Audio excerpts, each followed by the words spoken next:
Los materiales para el experimento 1 son agua, una estufa y olla para calentar el agua, sal, azúcar, consomé, un termómetro para medir la temperatura, distintas medidoras para poder medir los gramos que se vayan a utilizar de soluto y un cronómetro y teléfono para poder grabar lo que se está realizando en el procedimiento.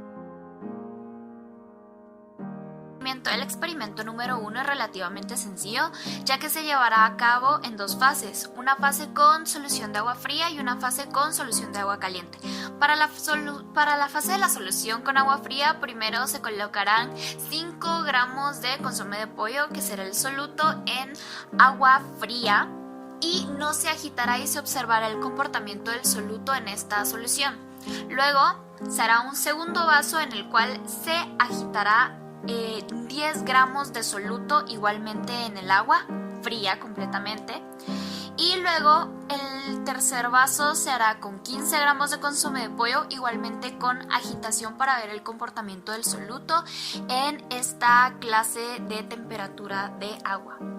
Ahora para la segunda fase se hará el mismo procedimiento únicamente con agua caliente. Para esto se utilizarán más o menos 60 a 90 grados en el agua caliente, e igualmente se separarán vaso 1 sin agitación, vaso 2 con agitación con 10 gramos de soluto y vaso 3 con agitación y 15 gramos de soluto. El primer vaso siempre tendrá únicamente 5 gramos de soluto, o sea, de consomé de pollo. Hola, yo soy Citlali Kalel y les voy a estar mostrando los resultados de la solución con agua fría, donde se observa que en el vaso con 5 gramos de soluto, esta queda dispersa en la solución con una coloración amarillo pálido. Luego, en el de 10 gramos de soluto con agitación se percibe una consistencia de la disolución más concisa. Por último, el de 15 gramos podemos ver que tiene mayor cantidad de soluto y la disolución se ve más pesada. En la solución en agua caliente de 5 gramos se puede observar que el disolvente tiene un color más transparentoso.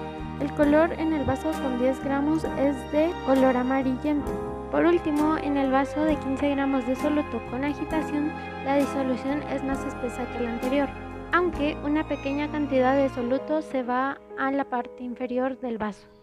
Del problema número 1 concluimos que la sobresaturación del producto genera una solución poco conveniente para el consumo humano, debido a que ésta adquiere una densidad mayor, siendo más difícil de manipular y finalmente de consumir.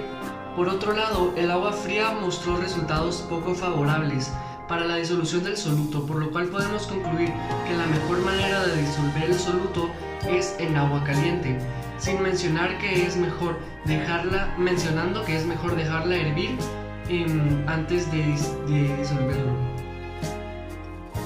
Ahora bien, para el problema 2 se divide en 3 fases con 2 vasos diferentes de agua a 60 grados centígrados y a 90 grados centígrados, colocando en la primera fase únicamente 5 gramos del soluto, en la segunda 10 gramos del soluto y en la tercera 15 gramos del soluto. Uno con el soluto de sal, únicamente se tiene que ir tomando la temperatura de la solución en 4 tiempos diferentes: 5 minutos después, 10 minutos después, 15 minutos después y 20 minutos después, para observar la diferencia del cambio dependiendo de la cantidad del soluto y también de la temperatura inicial a la cual se empezó a hacer la solución. Los resultados muestran que en el vaso de 5 gramos de sal pudimos observar poca turbidez en ambas temperaturas. Además de poca concentración, llegar a 90 grados fue más complicado que llegar a 60 grados de temperatura. En el vaso de 10 gramos hubo más concentración y fue más difícil disolver el soluto. En este inciso se puede observar que queda mucho más turbia y concentrada el agua a comparación del anterior inciso. Por último, en el de 15 gramos pudimos ver una mayor concentración y que la disolución fue más difícil por la cantidad de soluto. Yo soy Sakura Takaoka y voy a explicar el proceso de los cálculos. Para el problema 2, los cálculos realizados fueron los siguientes: porcentaje de masa-volumen, molaridad y molalidad. En el de porcentaje de masa-volumen, la masa utilizada fue de 5 gramos de cloruro de sodio, con la densidad de la sal de mesa, que es de 2.16 gramos partido mililitros.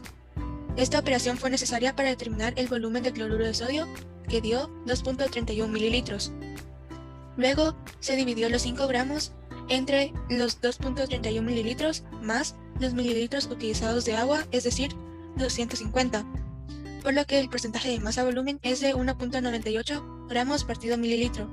Para encontrar la molaridad, lo que se hizo fue multiplicar los 5 gramos de sal con 58.44 gramos partido mol, que es la masa del NaCl. El resultado de los moles se dividió entre los mililitros de la solución, que fue de 252.31 mililitros de solución. Después, los mililitros pasan a litros mediante conversión, por lo que queda 0.339 molar. En el caso de la molaridad, los 250 mililitros de agua se convierten a 0.25 kilogramos de agua.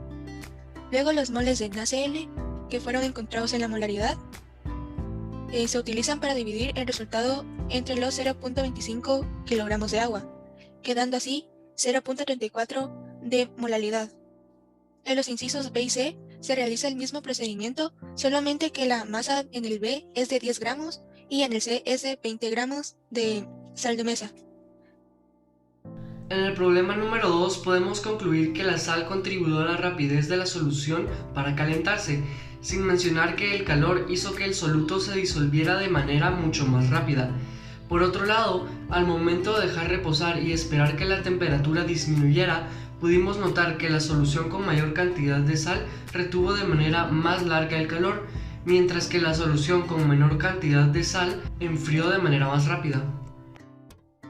El procedimiento es relativamente similar. Se divide en 3 fases con 2 vasos diferentes de agua a 60 grados centígrados y a 90 grados centígrados, colocando en la primera fase únicamente 5 gramos del soluto, en la segunda 10 gramos del soluto y en la tercera 15 gramos del soluto. En el problema 3 se hace el mismo procedimiento que en el problema 2, lo que cambia es que ya no es sal sino azúcar, entonces la masa y densidad cambia. En el problema 3 se utilizó 5, 10 y 15 gramos de soluto de azúcar, en donde se pudo notar que mientras iba aumentando la concentración y la turbidez también aumentaban. Además, mientras más soluto había, más difícil era la disolución de este. Del problema podemos concluir que entre más solvente se agrega a la mezcla, en este caso azúcar, su tiempo de disolución es mucho mayor, debido a que la densidad aumenta y la capacidad de expansión del azúcar disminuye. Además, el factor del calor juega un papel muy importante, ya que expande las moléculas del azúcar con mayor facilidad. Al realizar estos experimentos hemos llegado a la conclusión en que el factor calor y porcentaje de soluto son realmente importantes a la hora de desarrollar una solución completamente homogénea. Si se desea crear una solución con la menor cantidad de soluto sin disolver, debe diluirse un solvente en una temperatura alta, además de colocar una cantidad balanceada de soluto para evitar la sobresaturación. Si queremos que se enfríe con rapidez, sería recomendable colocar una menor cantidad de soluto e iniciar a una temperatura no mayor de 60 grados. Por último, se lograron observar valores de soluto como la alta temperatura, la alteración de densidad, el color, dependiendo del tipo de soluto que era. La alta temperatura contribuye a que el soluto pueda disolverse de una manera más rápida, ya que esta ayuda a expandir las moléculas de manera más fácil. Y por último, es importante considerar siempre una solución líquida basada en H2O, agua, que haya llegado a una temperatura alta y que si se va a evaporar debemos tomar en cuenta colocar una cantidad un poco más abundante de agua, porque esta se va a evaporar.